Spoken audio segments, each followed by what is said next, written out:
Ya, puji nama Tuhan, shalom. Sekali lagi shalom. Boleh kita lambaikan tangan kita saudara. Kita beri tos kiri kanan, kita katakan Tuhan Yesus baik. Amin. Saya percaya malam hari ini kita punya kabar yang luar biasa. Katakan amin. Karena kita punya Tuhan yang luar biasa. Amin. Yesus Kristus Tuhan kita. Saya coba kita semua bangkit berdiri Bapak Ibu Saudara.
Raja di atas segala raja. Raja yang kami sembah di dalam nama Yesus Kristus. Tuhan kami yang kami sembah yang tidak pernah berubah dalam hidup kami. Kami membuka ibadah KKR malam hari ini Tuhan. Jadilah seturut dengan kehendak-Mu. Biarlah Roh Kudus berkarya di tempat ini. Yang sakit disembuhkan. Yang berbeban berat Engkau pulihkan. Engkau berikan kelegaan. Bahkan setiap yang terikat. Ada pelepasan, ada kemerdekaan di dalam hadirat Tuhan. Hanya dalam nama Tuhan Yesus Kristus. Haleluya. Amin. Silakan duduk kembali Bapak Ibu Saudara yang dikasihi Tuhan. Thank you Jesus.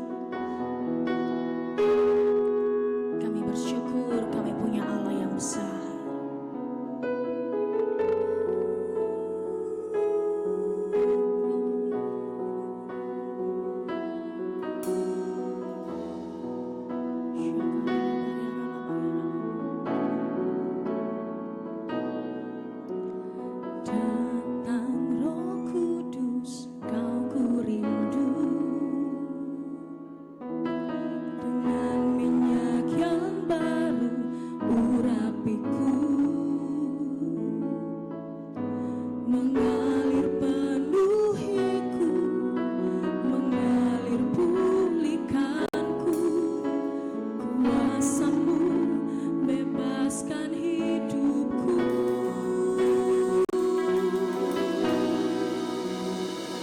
Satu yang ku rindu, bersekutu denganmu, bawaku lebih lagi tinggal di dalammu, nikmati hadiratmu, jamalah seluruh hidupku, kuasa-Mu mengubah hidupku. Berkaryalah Roh Kudus. Amin. Datang Roh Kudus, Kau ku rindu, pimpin minyak yang baru urapiku, mengalir penuhiku, mengalir pulihkanku, kuasa-Mu bebaskan hidupku. Sekali lagi katakan, datang Roh Kudus, datang Roh Kudus, aku rindu. Amin. Dengan minyak yang baru urapiku, mengalir Tuhan, yes, mengalir pulihkanku, kuasa-Mu bebaskan hidupku. Satu yang ku rindu, bersekutu denganmu, bawaku lebih lagi tinggal di dalammu, nikmati hadiratmu, jamalah seluruh hidupku,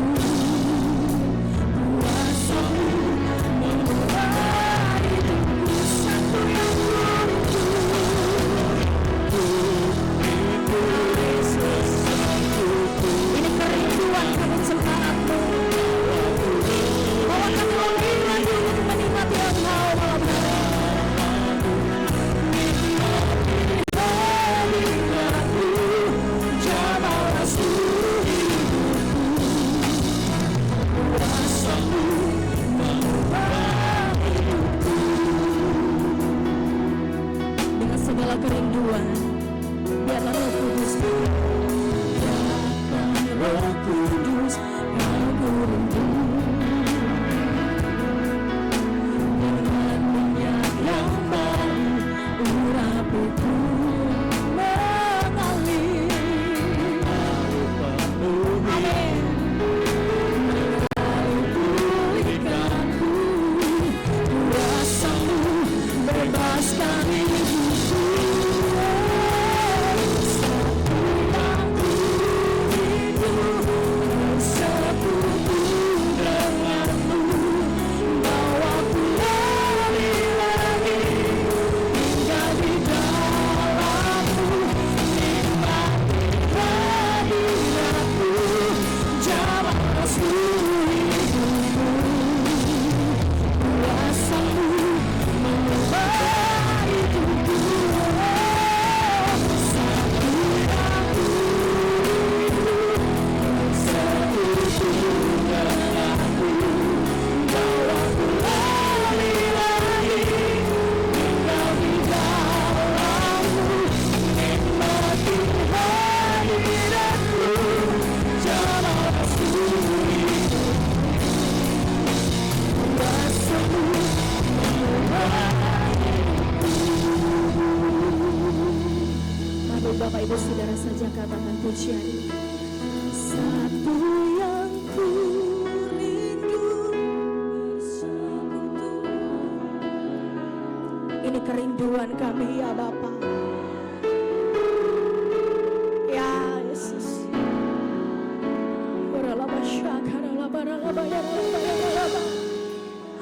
Jamalah seluruh hidupku,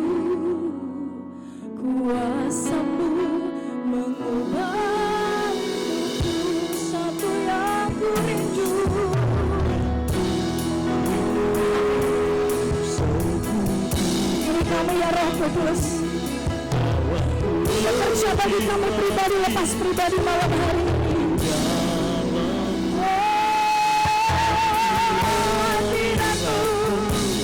Jamalah seluruh hidupku, kuasa-Mu mengubah hidupku.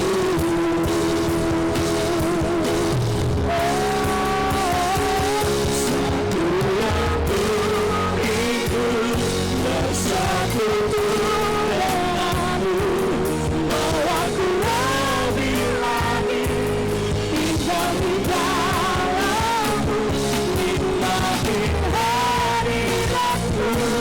Jamalah seluruh hidupku, kuasa-Mu mengubah hidupku. Satu yang rindu Tuhan,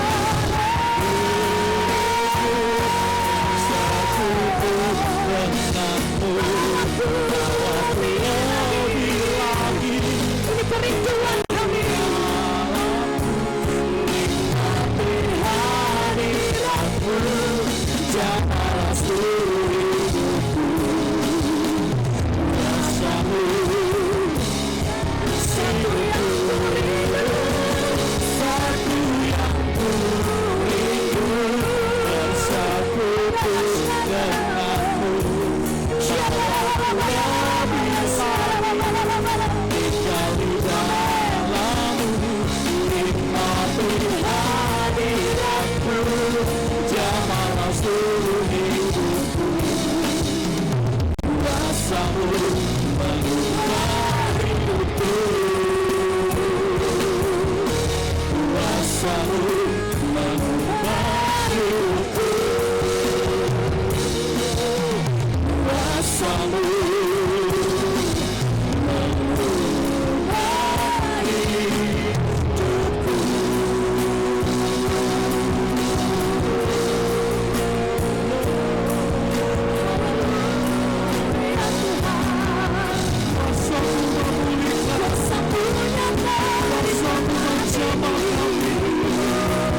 Terjadi sepenuhnya jangan kami lagi berpihak Tuhan. Kau yang tahu mengembahan kami, tiada yang lain yang dapat kami sembah selain Yesus Kristus Tuhan. Berkati-Nya hidup kami ini, terimalah setiap pujian penyembahan kami untukmu Tuhan. Pribadi lepas pribadi, rindu hati kami menerima lawatan-Mu malam hari ini. Tiada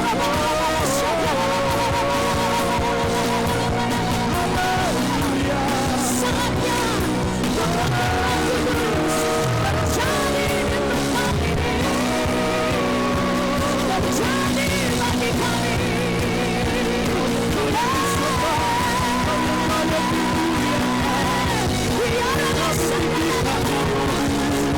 Biarlah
ada di tempat ini, bagi hamba-hambamu, bagi jemaatmu, bagi seluruh yang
semua bangkit berdiri, hamba Tuhan.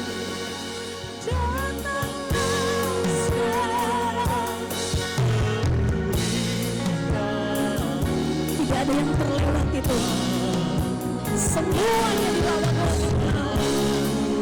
Kami seluruh umat hamba-hamba-Mu. Amin.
Dengan iman kami terima kuasa-Mu malam hari ini. Sekarang ini dengan Yesus datanglah sekarang, datanglah sekarang, penuhi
dikuatkan oleh karena sumber kekuatan itu tinggal dalam hati kami. Terima kasih Roh Kudus, kami siap untuk lebih lagi memuji dan menyembah bersorak bagi nama Tuhan. Dalam nama Kristus Yesus, setiap kita yang siap, sorakan sama-sama, katakan amin. Saya percaya Pentakosta sudah tercurah di tempat ini, amin. Iman kita dibangkitkan, amin. Roh kita dibaharui, amin. Haleluya. Mari kita memuji Tuhan malam hari ini, saudaraku.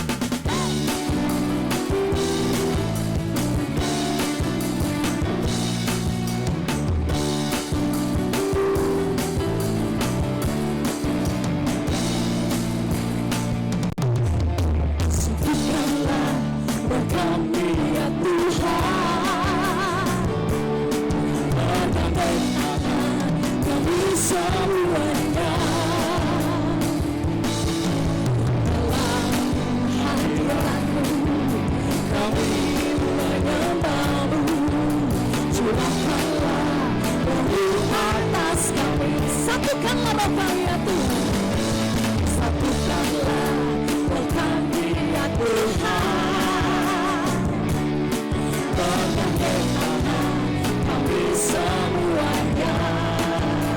Haleluya. Dalam hadirat-Mu kami menyembah-Mu, curahkanlah roh atas kami. Sama-sama katakan. Bercurah dari surga, kami bersuka cita. Bercurah dari surga, bangsa-bangsa bersorak. Bercurah dari surga, gereja Tuhan dibangkitkan. Bercurah dari surga, gereja Tuhan dimenangkan. Semua bangsa-bangsa yang berbakti kepada Yesus Tuhan. Haleluya. Mari bersama-sama dengan saudara katakan, sambutkanlah program dia Tuhan. Bersama-sama bergandeng tangan kami semuanya.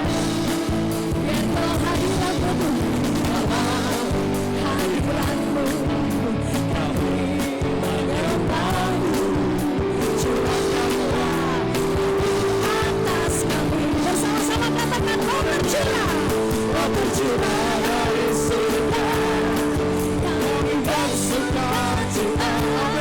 Roh tercurah dari surga, bangsa-bangsa bersorak. Roh tercurah dari surga, gereja Tuhan dibangkitkan. Roh tercurah dari surga, gereja Tuhan dimenangkan. Semua bangsa-bangsa yang mengakui bahwa Yesus. Mari Bapak Saudara saja katakan, roh tercurah. Roh tercurah dari surga, kami bersuka. Amin. Haleluya. Roh dari surga, bangsa-bangsa bersorak. Roh tercurah dari surga malam hari ini dalam hidup kami. Gereja Tuhan dibangkitkan.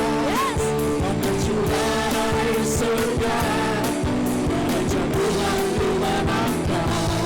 Semua bangsa-bangsa yang mengaku bahwa Yesus Tuhan. Ini iman kami katakan, semua bangsa-bangsa yang mengaku bahwa. Sekali lagi lebih kuat saudaraku, katakan, semua bangsa-bangsa yang mengaku bahwa Yesus Tuhan.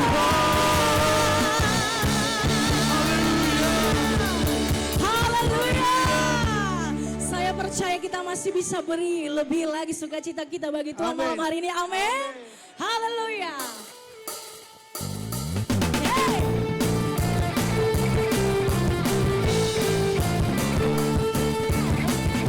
Biarlah sukacita Tuhan melawat seluruh umat Tuhan yang ada di sini.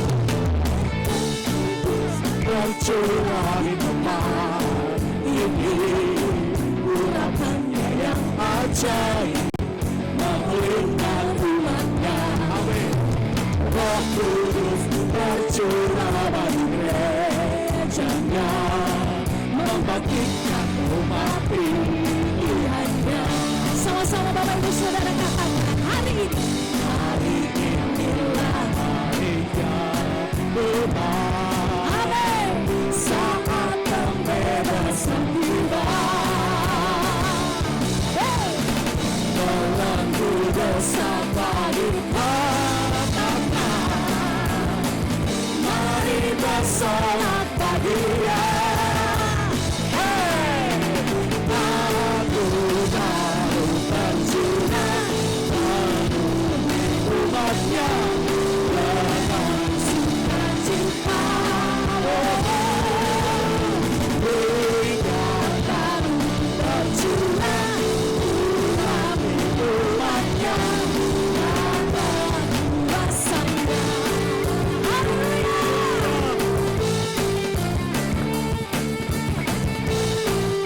Kami mau mulai bersukacita bagi nama Tuhan. Sama-sama katakan. Roh Kudus bercurah ini, urapannya yang ajaib memulihkan umatnya. Amin. Roh Kudus bercurah bagi gerejanya, membangkitkan umat pilihannya. Bersama katakan hari ini. Hari inilah harinya Tuhan. Saat pembebasan tiba, dengan iman belenggu dosa dipatahkan. Mari bersolat pagi Dia. Lagu baru tercurah penuhi umatnya dengan sukacita. Indah baru tercurah penuhi umatnya. Kita bisa beri anggur baru di samping kiri kanan kita katakan. Anggur baru tercurah. Setiap kita menerima anggur baru yang daripada Tuhan. Amin. Haleluya. Minyak baru. Tercurah Yes. umatnya Nyata kuasa. Yes. Anggur baru. Anggur baru tercurah penuhi umatnya dengan sukacita. Minyak baru tercurah umatnya. Nyata kuasanya. Nyata kuasanya. Nyata kuasanya. Nyata kuasanya. Haleluya. Amin. Segala pujian keagungan sorak-sorai bagi Tuhan Yesus Kristus. Amin. Haleluya, haleluya, haleluya. Silakan duduk Bapak Ibu Saudaraku yang dikasihi Tuhan. Dahsyat Yesus, amin. Amin. Dahsyat Allah kita yang luar biasa. Terima kasih Roh Kudus. Kami mengucap syukur buat malam hari ini. Engkau datang mengasihi kami.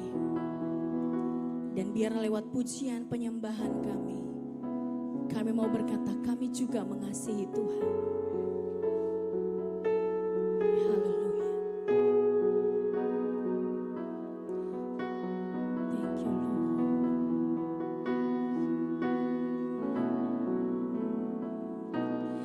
Aku mengasihi Engkau Yesus dengan segenap hatiku. Aku mengasihi Engkau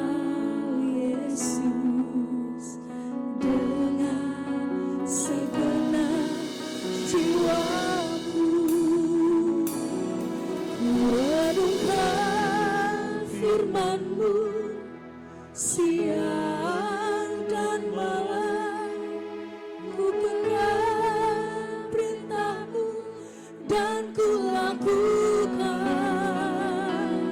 Engkau tahu ya Tuhan, tujuan hidupku hanyalah untuk menyenangkan hatimu. Terima kasih Tuhan. Aku mengasihi Engkau Yesus dengan segenap hatiku. Aku mengasihi Engkau Yesus dengan segenap jiwaku. Renungkan firman-Mu siang dan malam, ku pegang perintah-Mu dan ku lakukan. Engkau tahu ya Tuhan, tujuan hidupku hanyalah untuk menyenangkan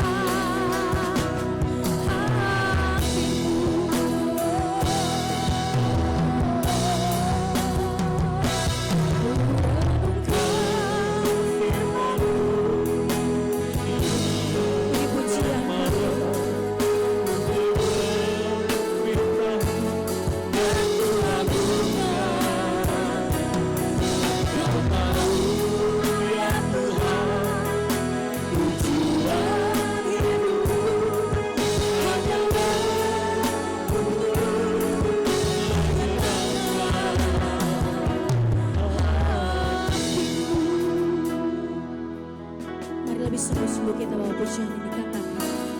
Aku mengasihi Engkau Yesus dengan segenap hatiku.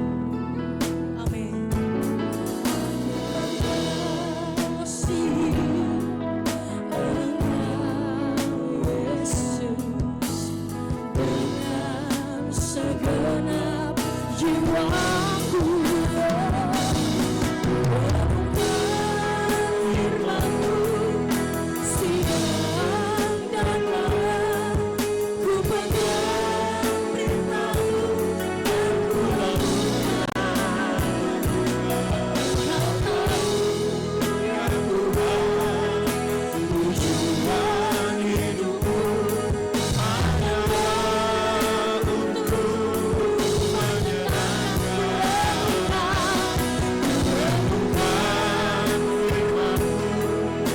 siang dan malam, ku pegang perintah-Mu dan ku lakukan. Engkau tahu ya Tuhan, tujuan hidupku hanyalah untuk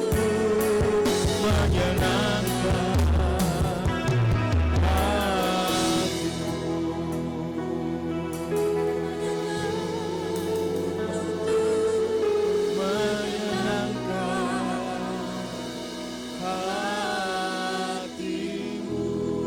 Mari kita beri tepuk tangan sorak-sorai kemuliaan yang paling. Haleluya.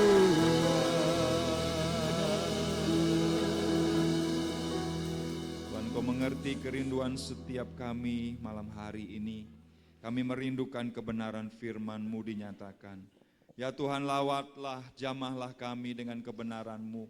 Biar Engkau mengurapi kami semua ya Tuhan. Hamba-Mu yang menyampaikan kebenaran firman. Setiap kami yang mendengarkan, merenungkannya. Biar kami sama-sama dijamah. Biar kami sama-sama diubahkan. Biar kami sama-sama ditegur, dijamah oleh kebenaran firman Tuhan. Terima kasih Tuhan, Roh-Mu bekerja, Roh-Mu mengurapi setiap kami, dan kuasa-Mu dinyatakan malam hari ini. Terima kasih Bapa, Hanya di dalam nama Tuhan Yesus Kristus kami berdoa dan bersyukur. Haleluya. Amin. Selamat malam Bapak, Ibu, dan Saudara dikasih Tuhan semuanya. Shalom. Senang sekali malam hari ini bisa bersama-sama dengan Bapak, Ibu, dan Saudara berbagi kebenaran firman Tuhan pada malam hari ini. Saya menyampaikan kebenaran firman Tuhan dengan tema rindu hidup menjadi berkat. Bapak Ibu, kita semua dipanggil oleh Tuhan bukan saja untuk menjadi percaya, bukan saja untuk mendapatkan keselamatan di dalam Kristus, tetapi lebih dari itu, kemudian kita dipanggil dan ditempatkan di tengah-tengah dunia ini untuk menjadi terang, untuk berdampak, untuk kehidupan yang menjadi berkat di tengah-tengah dunia, di tengah-tengah masyarakat di mana kita berada. Saudara, sesudah kita diselamatkan, kita tidak disimpan oleh Tuhan di dalam sebuah tempat yang tidak ada orang lain. Tuhan tidak menempatkan kita di puncak gunung supaya kamu tidak terintimidasi, terkontaminasi oleh segala sesuatu yang jahat di dunia ini. Tetapi justru Tuhan menempatkan kita di tengah-tengah dunia ini supaya akhirnya setiap saudara dan saya menjadi berkat. Itu sebabnya gambaran yang Tuhan berikan kepada setiap saudara dan saya adalah bahwa kita ini garam dan terang dunia. Tuhan tidak menyatakan kepada kita, jadilah garam, sebab Tuhan sudah menyatakan, kamulah garam dunia, kamulah terang dunia. Jadi yang seharusnya kita lakukan adalah berfungsi sebagai garam. Itu sebabnya ada GBI garam ya. Kita mau menjadi terang di tengah-tengah dunia ini. Rasul Paulus juga menyatakan bahwa kita adalah surat Kristus yang terbuka, yang ketika kita berada di dalam masyarakat, komunitas kita, mereka sedang membaca kehidupan kita. Dan ketika mereka membaca kita, maka mereka menemukan Kristus di dalam kita. Apakah itu yang terjadi? Ketika orang melihat kehidupan kita, kemudian orang kagum, orang kemudian diberkati, orang kemudian menemukan Kristus.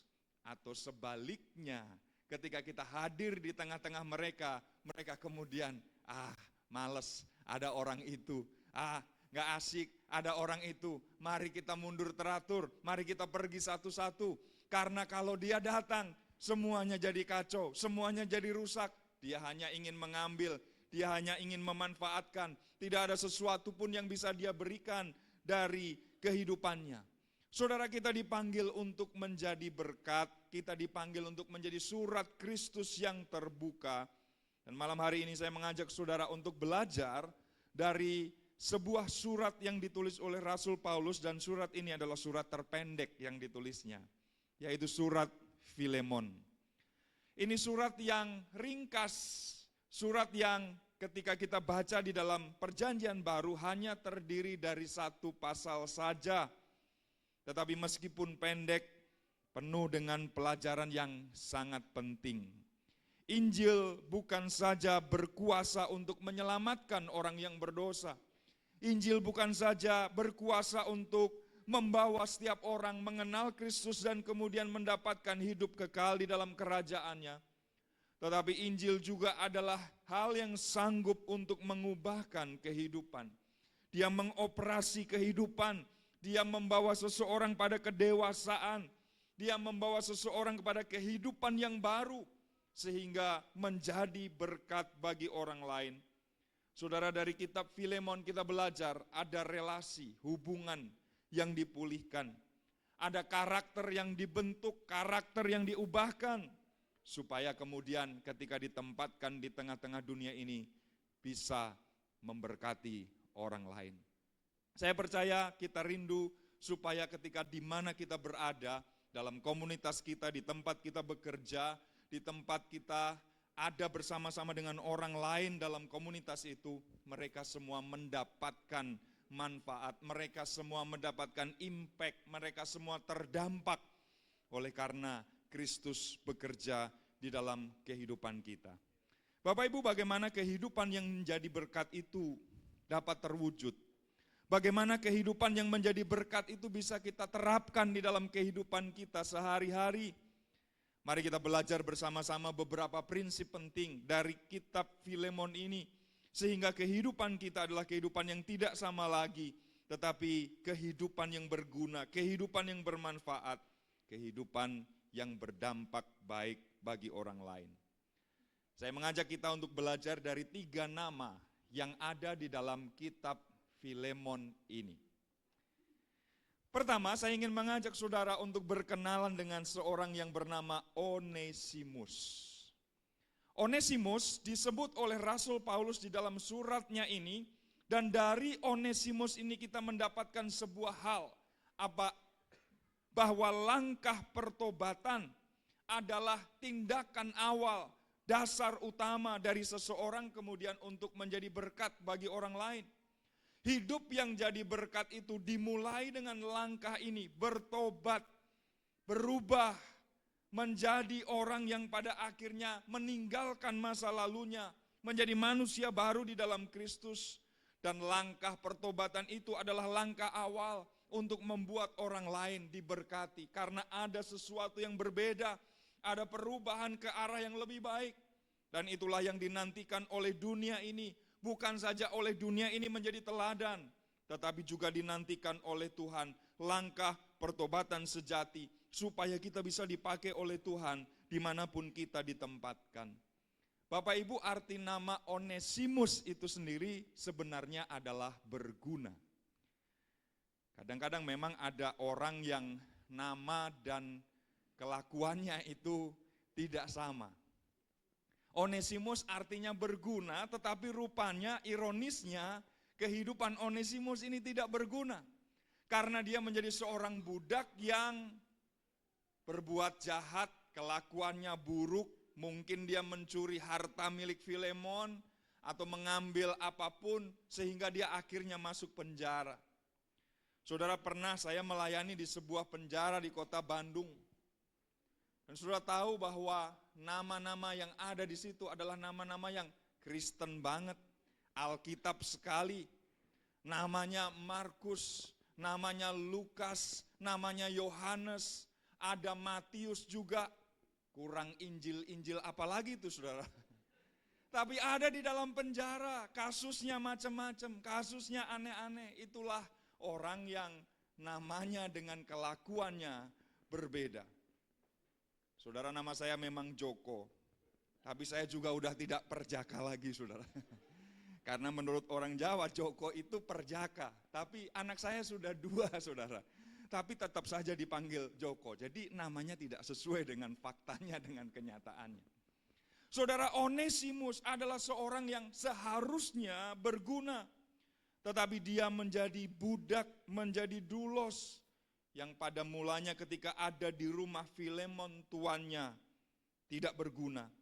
Saudara, kalau kita lihat di dalam Filemon ayat yang ke-18, kita menemukan bagian ini, dan kalau dia sudah merugikan engkau ataupun berhutang padamu, tanggungkanlah semuanya itu kepadaku. Jadi dia adalah seorang yang sangat merugikan. Kemungkinan dia mencuri harta milik Filemon sehingga dilaporkan dan akhirnya dimasukkan ke dalam penjara. Tetapi di dalam penjara itu Bapak Ibu, Onesimus berjumpa dengan Paulus. Paulus melayani dia, Paulus menyatakan kebenaran Injil kepadanya, Paulus mengajar dia, dan pada akhirnya terjadi perubahan yang sangat luar biasa, terjadi pertobatan. Dosa pada masa lalu dilakukan oleh Onesimus, dosanya membuat dia tidak berguna, dosa membuat dia berada di luar tujuan Allah, dosa membuat dia jauh dari Tuhan, dosa membuat dia kehilangan segala hal di dalam hidupnya. Namun karena ada perjumpaan dengan Rasul Paulus yang dipakai oleh Tuhan sebagai alatnya untuk kemudian membuat langkah pertobatan ini terjadi di dalam dirinya. Saudara, pertobatan menghasilkan identitas yang baru di dalam Kristus.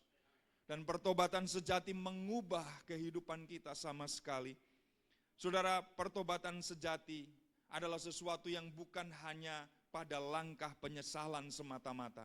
Penyesalan penting, itu langkah awal, tetapi tidak cukup sampai di situ. Karena pertobatan sejati harus berlanjut kepada keberanian untuk memperbaiki sesuatu, berkomitmen untuk mengubah kehidupan, berkomitmen untuk menjadi pribadi yang lebih baik. Berapa banyak orang Kristen yang tobat kumat, saudara. Nangis-nangis juga sih. Air mata keluar, air hidung juga keluar.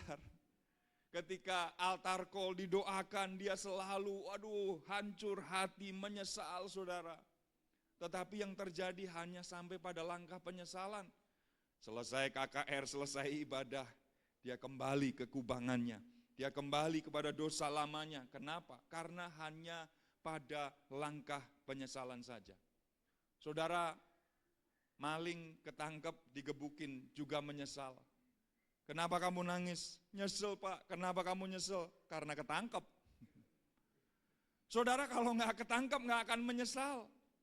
Karenanya penyesalan bukan pertobatan sejati, tetapi sebuah langkah awal. Dan kita harus kemudian berlanjut kepada keberanian untuk berkomitmen. Saya mau meninggalkan semuanya.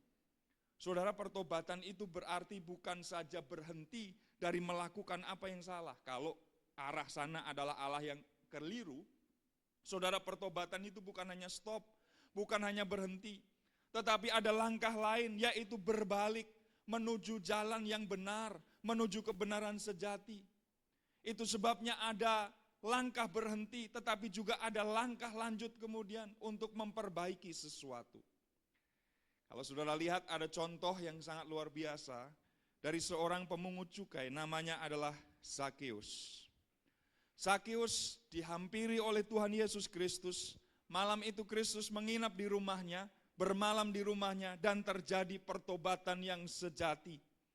Apa yang menandakan bahwa Zakeus adalah seorang yang mengalami pertobatan yang sejati? Setidaknya dua hal penting ini. Dia nggak hanya, nyesel aku jadi pemungut cukai.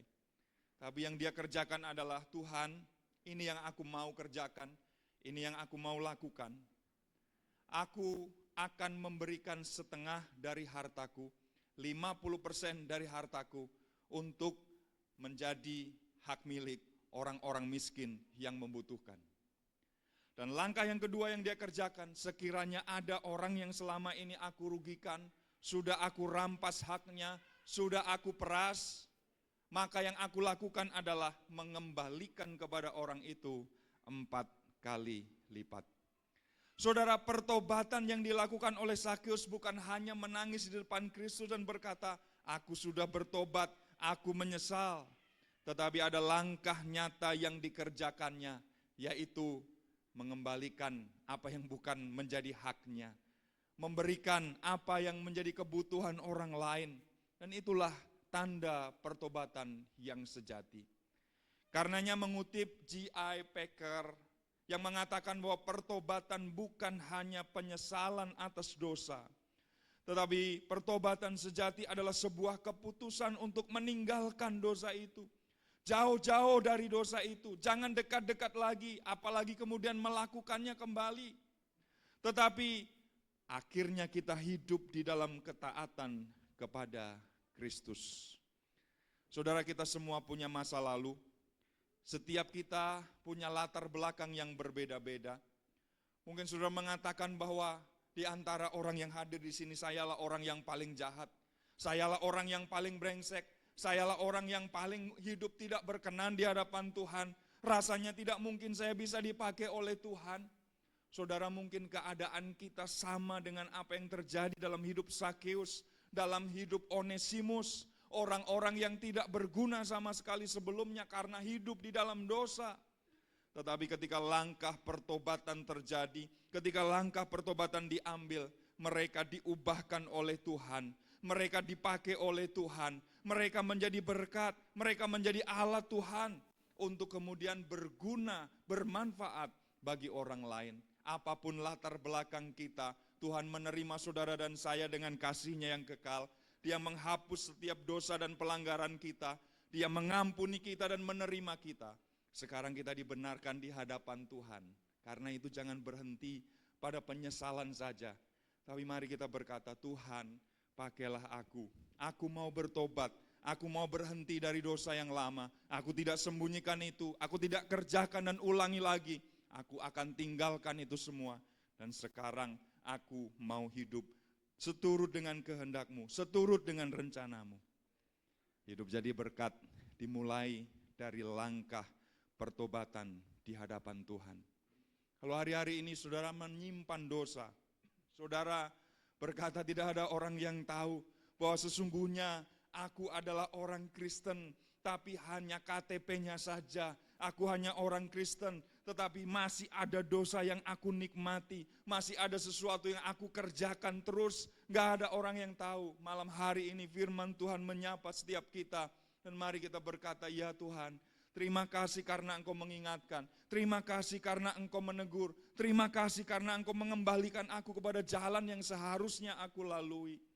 Karena itu saudara, mari kita sambut kebenaran firman Tuhan yang menjamah dan melawat kita secara pribadi. Kalau panggilan pertobatan itu malam hari ini diperdengarkan oleh Tuhan kepada kita, ambillah kesempatan, ambillah waktu, ambillah sebuah keputusan.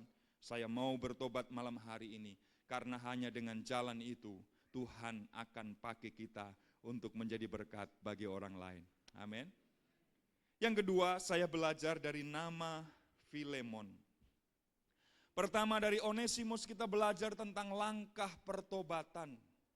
Kedua dari Filemon kita belajar soal komitmen pengampunan. Saudara, hidup bisa jadi berkat kalau kita buka hati kita supaya jamahan Tuhan terjadi, dilembutkan hati kita ini dengan kuasa Injil dan kita berkomitmen mengampuni orang yang bersalah kepada kita. Saudara, kalau kita lihat identitas Filemon tentu berbeda dengan Onesimus. Onesimus budak, dia orang yang semula tidak berguna tapi kemudian bertobat dan akhirnya menjadi dampak. Kalau Filemon adalah seorang yang identitasnya itu dewasa di dalam Tuhan. Dewasa secara rohani. Kenapa kita bisa simpulkan seperti itu? Bapak Ibu, kalau kita lihat di dalam ayat yang kedua dari surat Filemon dan ayat yang kelima, kesimpulan itu sangat jelas bisa kita dapatkan. Paulus berkata, saya baca dari ayat 1 dan 2 dan ayat 5 nanti. Dari Paulus seorang hukuman karena Kristus Yesus dan dari Timotius saudara kita kepada Filemon yang kekasih, teman sekerja kami, dan kepada Apfia, saudara perempuan kita, dan kepada Arkipus, teman seperjuangan kita, dan kepada jemaat. Di mana saudara? Di rumahmu. Jadi kenapa kita menyimpulkan bahwa Filemon adalah seorang yang cukup dewasa secara rohani? Karena menyediakan rumahnya dipakai untuk beribadah. Menyediakan tempatnya dipakai untuk melayani. Saudara, nggak gampang menyiapkan rumah itu untuk dipakai sebagai tempat pertemuan pada waktu itu. Banyak orang Kristen, udahlah kita ikut ibadah tapi jangan rumah kita yang dipakai. Repot kita, ribet ngebersihinnya. Apalagi kalau nanti ada yang bawa anak kecil ke rumah kita, nanti mecahin barang-barang kita punya, nanti dia ngotorin segala sesuatu yang ada di rumah kita. Udahlah, jangan memanggil orang-orang untuk bersekutu di rumah kita. Rumah kita ditutup saja. Kalau ikut ke rumah orang lain, apalagi kalau ada makan-makannya, kita ikut saja. Saudara, tidak mudah membuka diri untuk dipakai rumahnya menjadi tempat ibadah kalau bukan karena sebuah keleluasaan hati, kerelaan hati, atau kematangan rohani yang berkata rumah kita biar dipakai untuk jadi berkat buat orang lain. Filemon, orang yang membuka rumahnya untuk dipakai sebagai tempat berkumpul jemaat di sana. Ayat yang kelima dari kitab Filemon berkata, karena aku mendengar tentang kasih-Mu kepada semua orang kudus dan tentang iman-Mu kepada Tuhan Yesus. Kasih-Nya terdengar di berbagai tempat. Semua orang telah mendengar. Semua orang percaya ngerti betul siapa Filemon ini. Imannya adalah iman yang luar biasa kepada Tuhan Yesus. Jadi dia adalah orang yang tentu berbeda dengan Onesimus. Dia sudah matang secara rohani, dia sudah memiliki kedewasaan di dalam Tuhan, tetapi justru disinilah letak dari ujian kehidupan itu sesungguhnya. Saudara, Filemon adalah orang yang dewasa rohani tidak dibuktikan dengan ucapan-ucapan dari mimbar, tulisan-tulisan kosong semata. Tetapi justru konflik inilah, konflik dengan Onesimus itu yang kemudian membuktikan atau menguji dengan sesungguhnya. Dia ini sungguh-sungguh dewasa di dalam Kristus atau tidak. Saudara, dia harus mengampuni Onesimus. Rasul Paulus mengirim surat ini untuk meminta dia, terimalah kembali Onesimus di dalam rumahmu. Bapak Ibu, gak mudah mengampuni orang lain. Amin. Kita berjuang untuk itu. Kita sadar, kalau mengampuni orang yang meminta maaf kepada kita dan posisinya orang itu lebih tinggi di atas kita, mungkin relatif lebih mudah. Tapi mengampuni orang yang secara posisi berada di bawah kita itu enggak gampang. Dan itu yang terjadi di dalam kehidupan Filemon. Dia harus mengampuni budaknya. Dia harus mengampuni dulos, jongosnya, yang sudah membuat sesuatu yang gak nyaman, nyolong, nyuri, atau apapun di rumahnya. Saudara, kalau saya misalnya ada di kantor, dan kemudian ada pimpinan kepala bidang di atas saya, atau otoritas yang ada di atas saya, masuk ke kantor saya, lalu duduk, dan kemudian tidak sengaja nyenggol gelas di meja saya, gelasnya jatuh dan pecah. Padahal itu gelas kesayangan misalnya ya. Lalu kepala bidang, atasan, otoritas yang ada di atas saya itu bilang, aduh Pak Joko maaf ya, apa yang akan saya lakukan? It's okay Pak, gak apa-apa Pak, masih ada gelas yang lain. Saya bisa bilang seperti itu, kenapa? Yang minta maaf atasan, yang minta maaf gembala senior, yang minta maaf adalah orang yang berada di atas kita. Maka kita relatif akan berkata, gak apa-apa, it's okay, gampang. Nanti kita cari gantinya, kita bersihkan langsung apa yang menjadi bekas-bekasnya, saudara. Tapi coba bayangkan kalau office boy yang masuk ke kantor kita lagi duduk di situ, dia bersih-bersih, dan kemudian dia senggol itu gelas, lalu gelasnya jatuh. Dan office boy berkata, Pak, minta maaf Pak, gak sengaja. Apa yang akan kita lakukan, saudara? Matanya dipakai kalau kerja. Hati-hati, ini gelas mahal. Ini saya beli dari luar negeri. Ini hadiah dari orang yang mengasihi saya. Dan berbagai macam hal. Ketika dia minta maaf Pak, gak sengaja. Maaf, enak aja.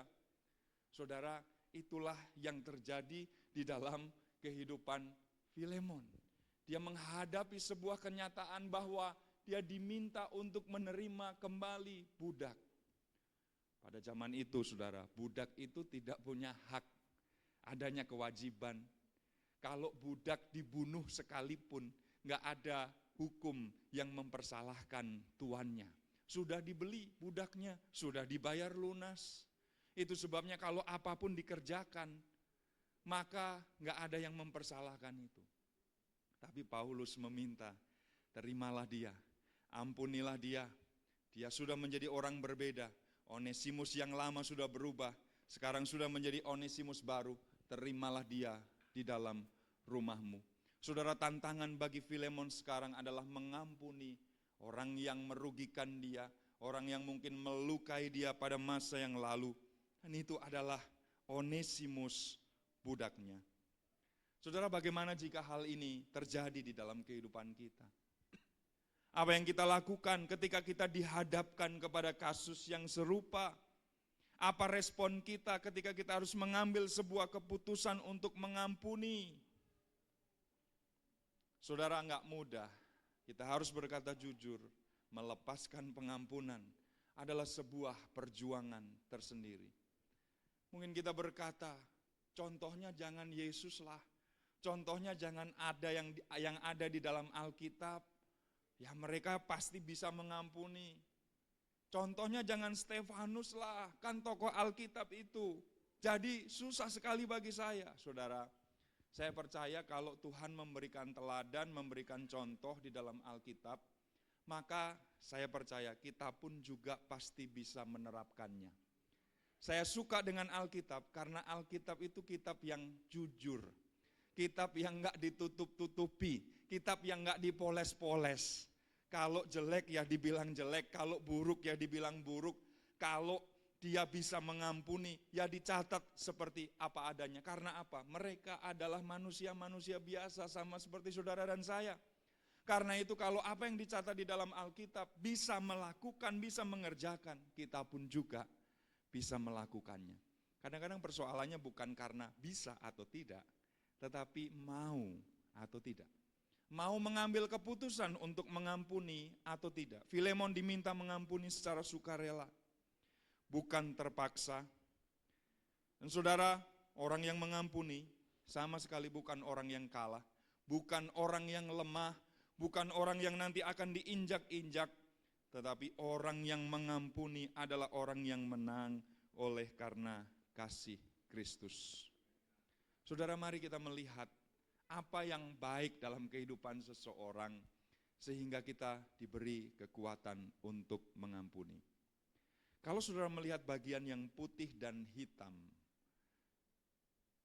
yang menjadi fokus saudara kira-kira yang mana? Atau taruhlah bercak-bercak hitamnya kita perkecil menjadi hanya beberapa titik saja. Biasanya orang tetap akan melihat bercak-bercak itunya ya saudara. Kenapa? Kecenderungan kita memang melihat kesalahan orang lain lebih gampang.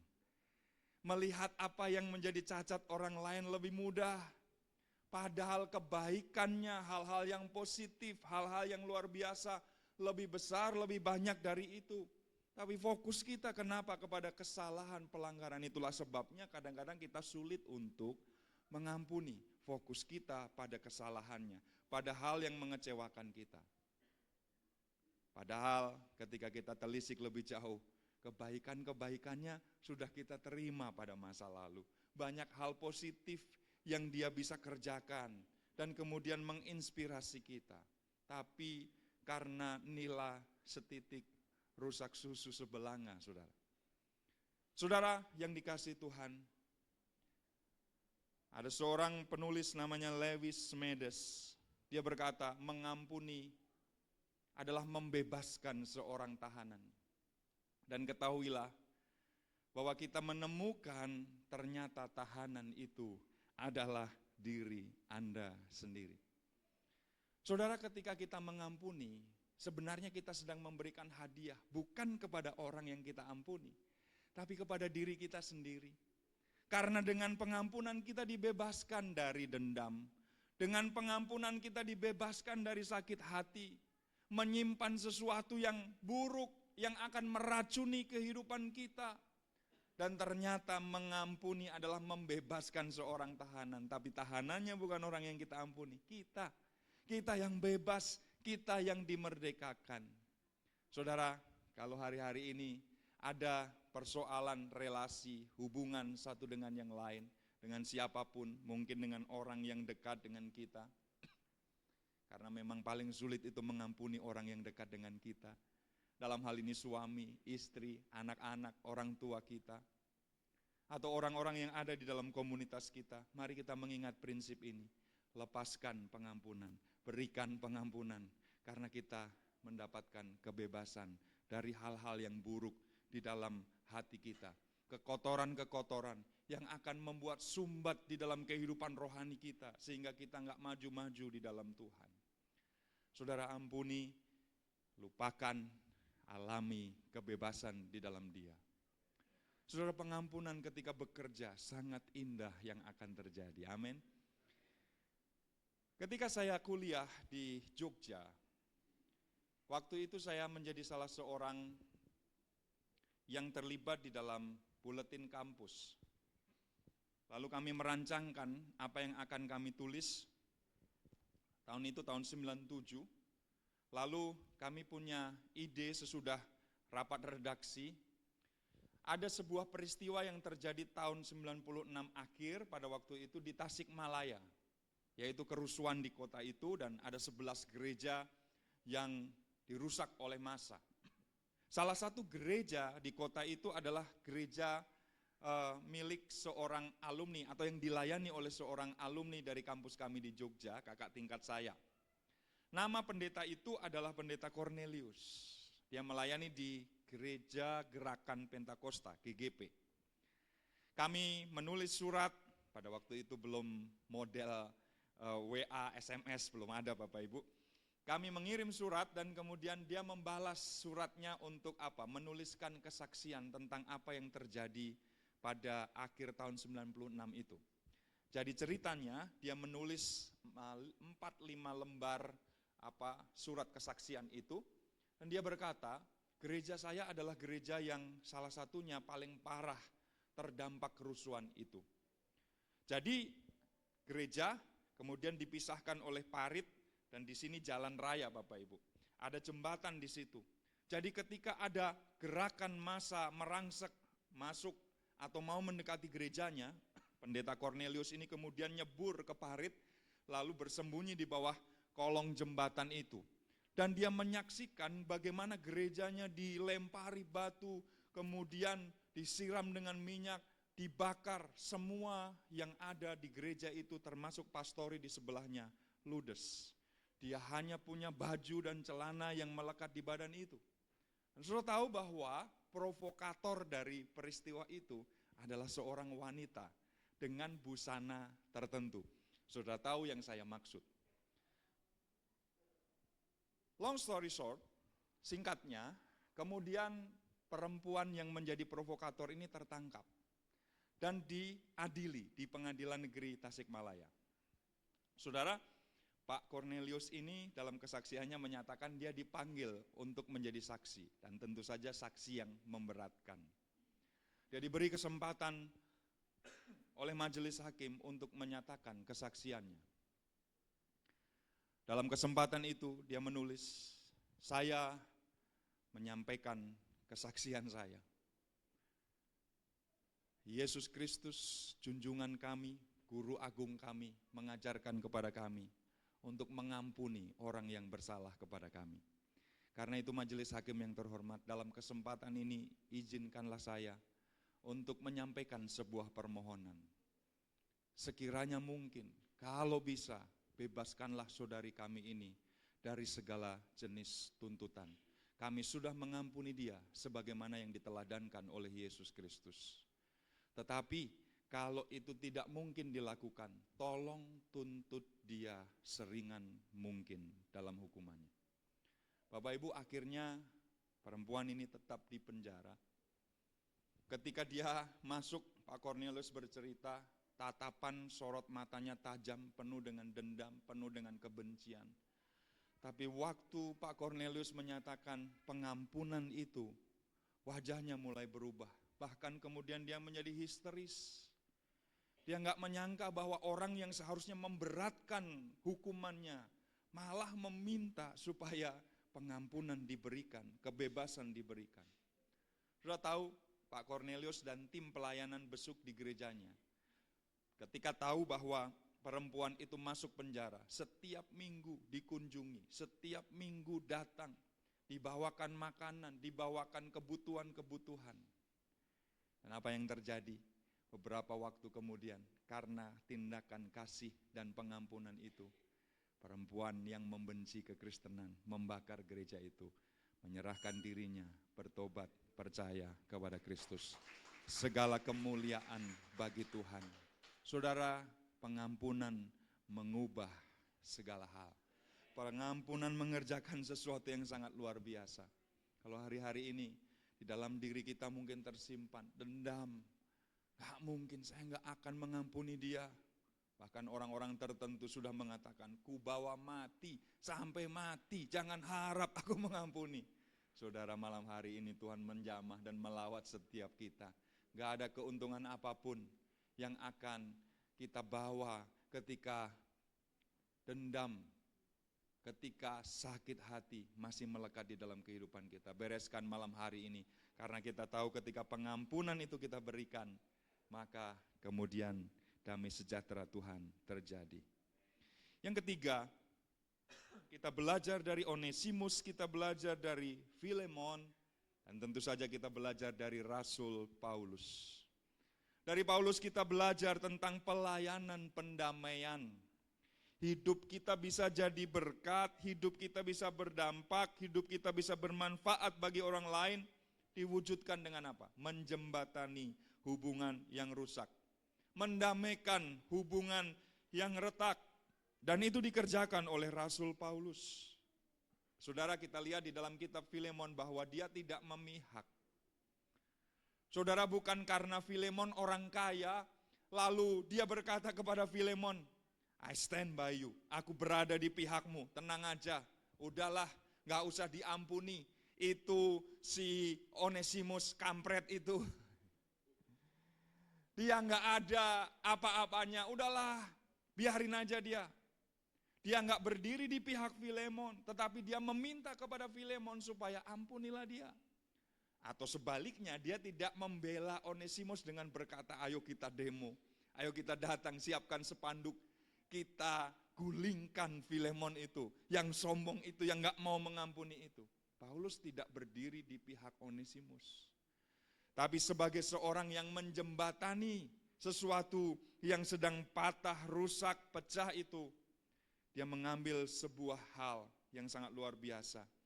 Dia mengasihi Filemon, dia mengasihi Onesimus sekaligus.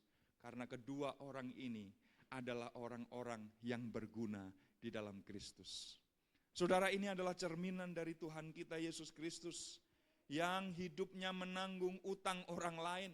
Utang saudara dan saya ditanggung oleh Kristus, yang hidupnya menanggung pelanggaran orang lain. Pelanggaran saudara dan saya sudah dipanggulnya di kayu salib, sudah ditanggungnya semuanya, diselesaikan semuanya. Dan dia berkata, tetelestai, sudah selesai. Beres, utangnya lunas, dibayar lunas. Saudara dan saya tidak dicicil 12 kali 0%, Bapak Ibu. Tapi dilunasi oleh Tuhan, selesai semuanya, sudah selesai. Dan itu juga yang terjadi. Sehingga membuat kita yang tadinya bermusuhan dengan Allah diperdamaikan oleh karena karya salib Kristus. Onesimus dan Filemon yang semula retak hubungannya diperdamaikan kembali oleh karena Rasul Paulus menyatakan pelayanan pendamaian itu. Saudara, kita dipanggil untuk menjadi juru damai. Berbahagialah orang yang membawa damai karena dia akan disebut sebagai anak-anak Allah. Berapa banyak di antara kita yang lebih suka menjadi kompor ministry. Ada dua pihak yang sedang berselisih. Wah, kesempatan untuk kasakusuk. Benar tuh, itu orang memang gitu ketika nggak ada orang lain ya saudara. Kita bisik-bisikin, kita kipas-kipasin, udah ajarlah kapan lagi lah. Kamu memang seharusnya di pihak yang benar, ayo lawan saja. Nanti kalau dia nggak ada, kita deketi yang ini saudara. Cari muka tuh dia orang, nggak ada malunya tuh dia, sikat bleh. Saudara, banyak orang Kristen mengambil kesempatan ketika ada orang lain, ketika ada dua pihak yang berseteru, dikomporin, dikipasin, lalu kita bertepuk tangan melihat itu. Saudara, kalau itu yang terjadi, kita berada di pihak iblis. Karena iblis mau terjadi cerai-berai, iblis mau terjadi perpecahan. Tuhan rindu persatuan. Saudara, kita adalah orang-orang yang saling menajamkan satu dengan yang lain. Karena ada relasi, wajar kalau ada konflik, ada nggak cocok, kadang-kadang pendapatnya berbeda-beda, kadang-kadang ada sesuatu yang nggak tersampaikan dengan baik sehingga bisa bikin sakit hati. Itu sesuatu yang wajar, tapi bukankah besi menajamkan besi, manusia menajamkan sesamanya? Ada ruang di mana kita bisa saling mengampuni satu dengan yang lain. Dalam 2 Korintus 5 ayat 18, Paulus menyatakan, semuanya ini dari Allah, yang dengan perantaraan Kristus telah mendamaikan kita dengan dirinya, dan telah mempercayakan pelayanan pendamaian itu kepada kami. Sebab Allah mendamaikan dunia dengan dirinya oleh Kristus dengan tidak memperhitungkan pelanggaran mereka. Ia telah mempercayakan berita pendamaian itu kepada kami dalam 2 Korintus 5 itu. Saudara, panggilan kita, gereja Tuhan, bukan hanya soal benar di dalam doktrin itu penting. Pengajaran kita harus sehat. Manajemen gereja kita harus kuat. Gereja kita harus bertumbuh, ya. Tetapi jangan lupa kita juga harus terlibat di dalam kesembuhan relasi yang rusak.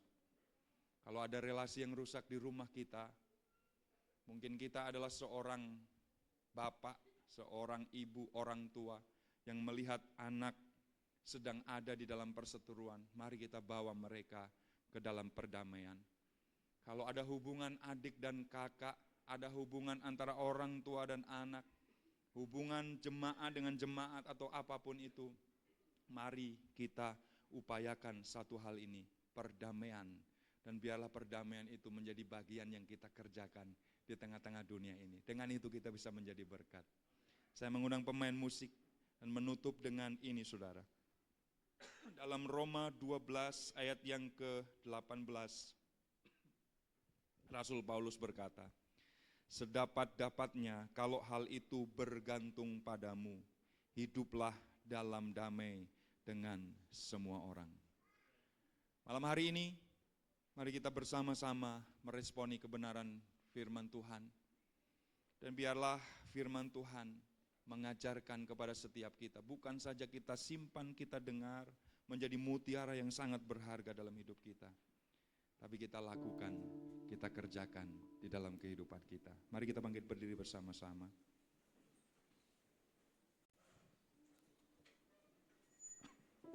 Mengalirlah kuasa Roh Kudus.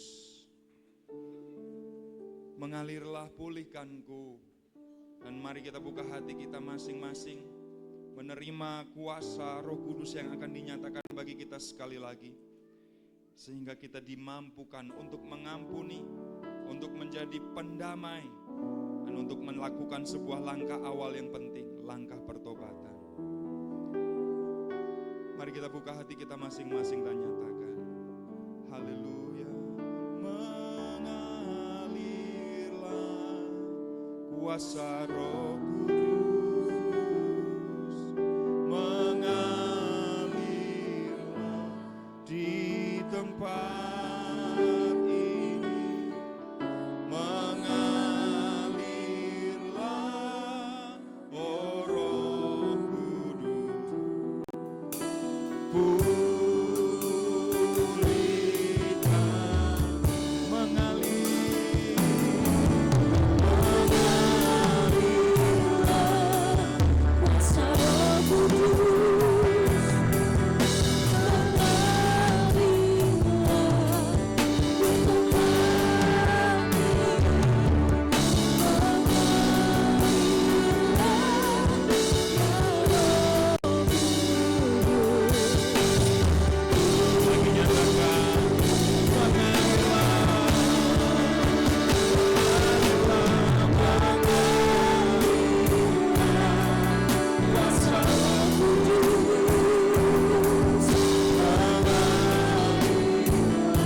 menyatakan, Tuhan, saya mau bertobat.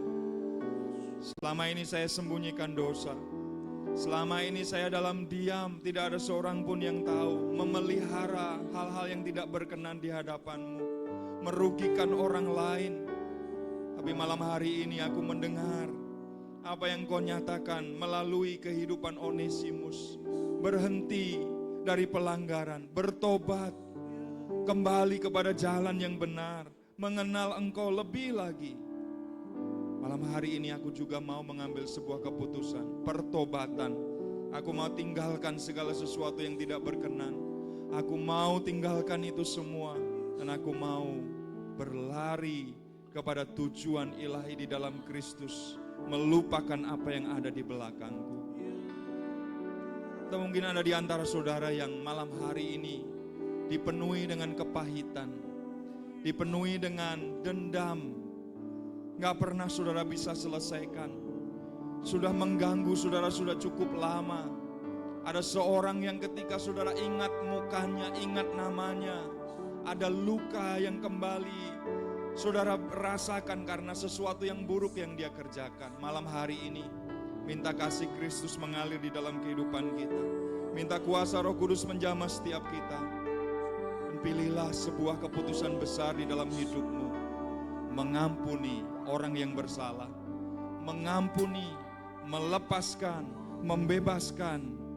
Dan ternyata saudaralah yang kemudian dibebaskan dari penjara dendam. Penjara sakit hati yang merugikan saudara sendiri.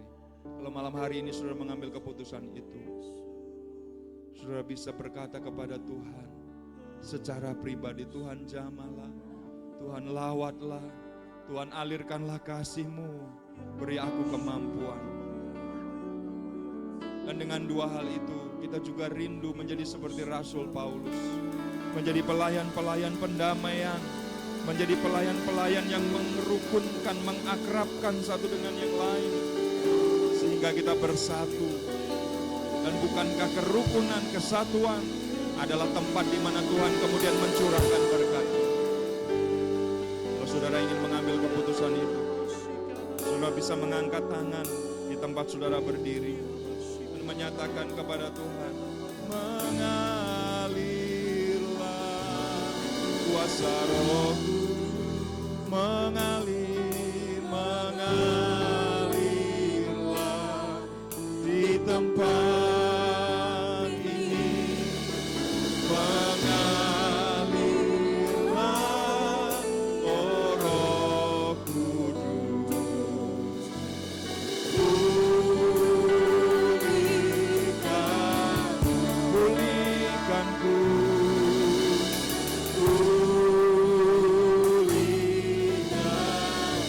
segarkanku, segarkanku.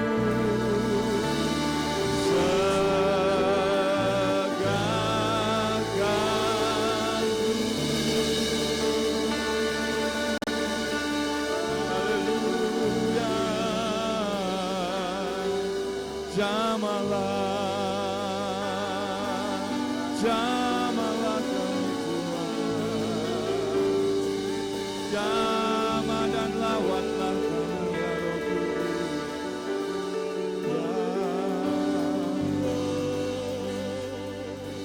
Ya Roh Kudus, Engkau melihat tangan-tangan hamba-Mu yang terangkat. Engkau melihat hati setiap mereka. Engkau mengerti keputusan yang mereka ambil malam hari ini. Biarlah malam hari ini menjadi penanda bagi setiap kami untuk keluar dari masa lalu kami. Kami mau bertobat, kami mau meninggalkan masa lalu. Kami mau hidup untuk menjadi berkat bagi orang lain. Tuhan, kami mau melepaskan pengampunan kepada orang yang bersalah. Kami ingat wajahnya, kami ingat namanya. Kami bawa sekarang, kami doakan mereka. Tuhan, berkatilah mereka. Tuhan, limpahkanlah berkat-Mu untuk mereka. Dan biarlah Tuhan beri kemampuan kepada kami untuk mengampuni orang-orang itu. Terima kasih Tuhan. Teguhkan dan meteraikan firman-Mu di dalam hati kami.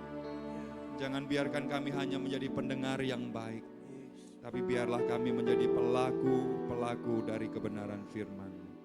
Terima kasih ya Tuhan. Kami bersyukur untuk lawatan-Mu malam hari ini. Dan hanya di dalam nama Tuhan Yesus kami berdoa dan bersyukur. Semua kita yang diberkati, mari katakan amin. Mari beri kemuliaan sekali lagi untuk Tuhan Yesus.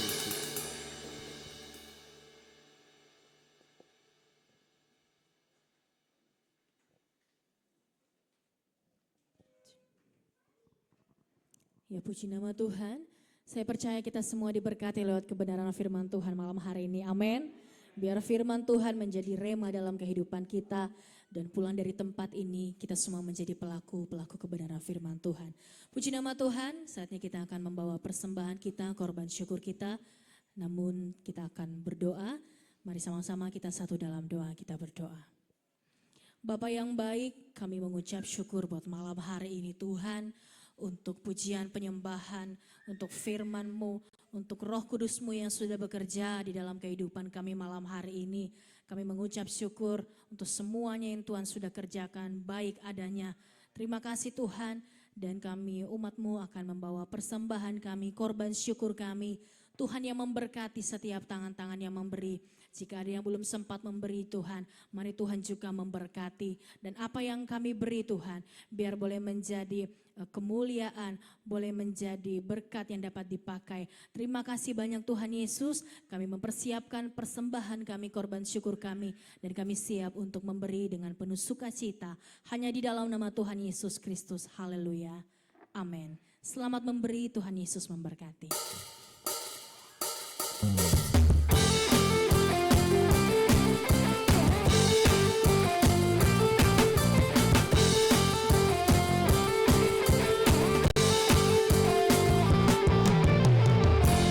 Kasih setiamu nyata bagiku,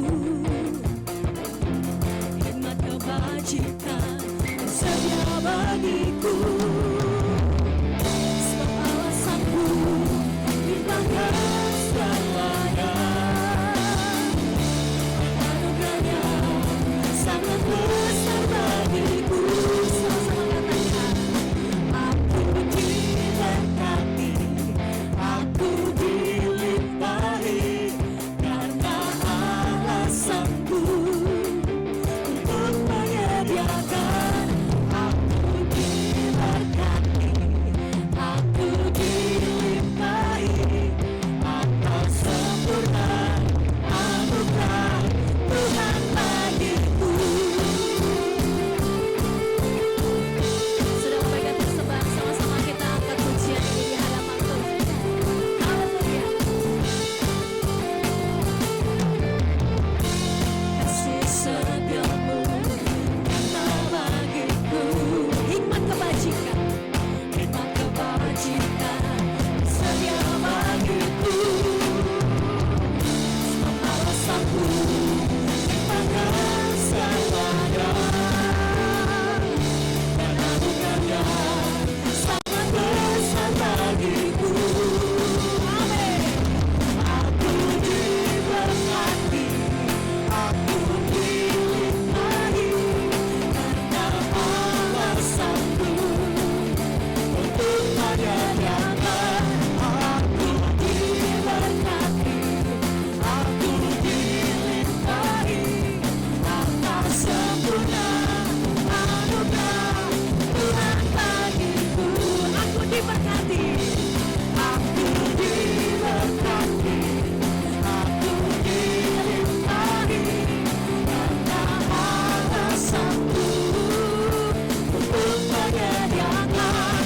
Aku diberkati, aku dilimpahi, atas sempurna anugerah Tuhan bagiku.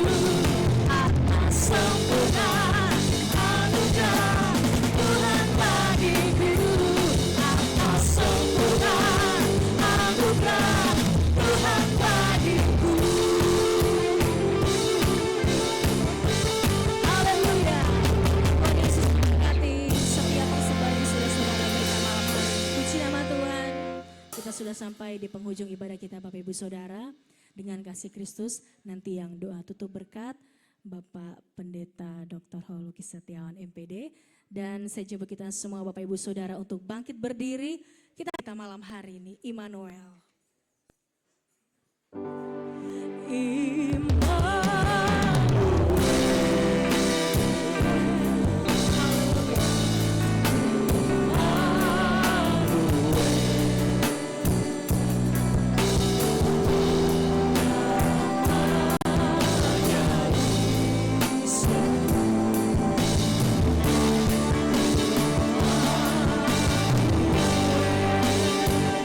Alasanku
Kami mempercayai Immanuel itu ada dengan kami. More than enough. Lebih dari cukup. Kami bersyukur sebab Tuhan baik.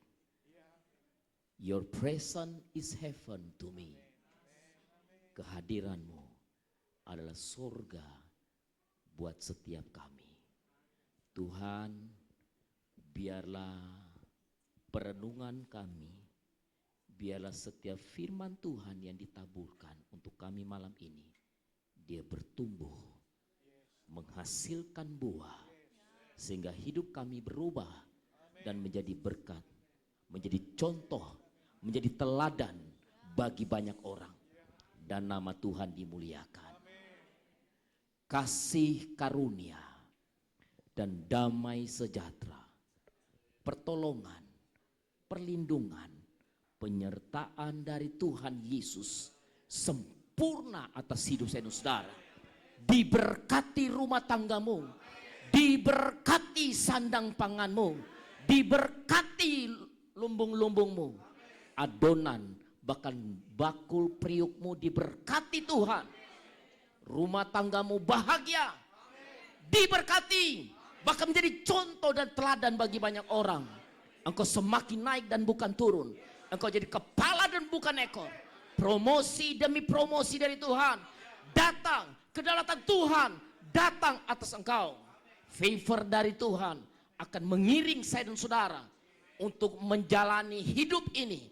Dan kita akan tampil menjadi pemenang, bahkan lebih dari pemenang. Setiap berkat yang terbaik yang dianugerahkan kepada Abraham, Ishak dan Israel juga dianugerahkan kepada saya dan saudara mulai sekarang dan selamanya. Ernopois oranos, ernopois gai, ernopois kardila. Damai di surga, damai di bumi, dan damai di hati setiap saya dan saudara malam ini sampai Tuhan Yesus datang. Semua katakan amin. Katakan amin. Toh satu dengan yang lain katakan God bless you. God bless you.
sorak panggilan.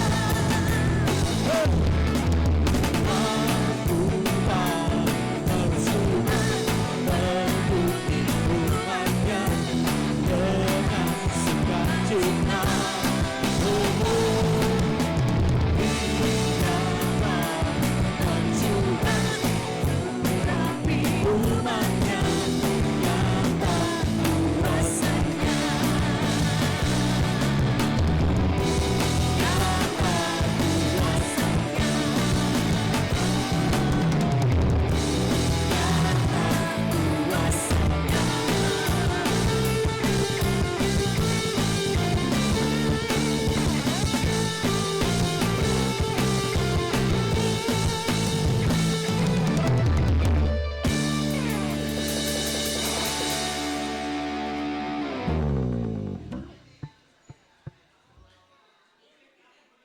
Tamborin sebentar kita doa.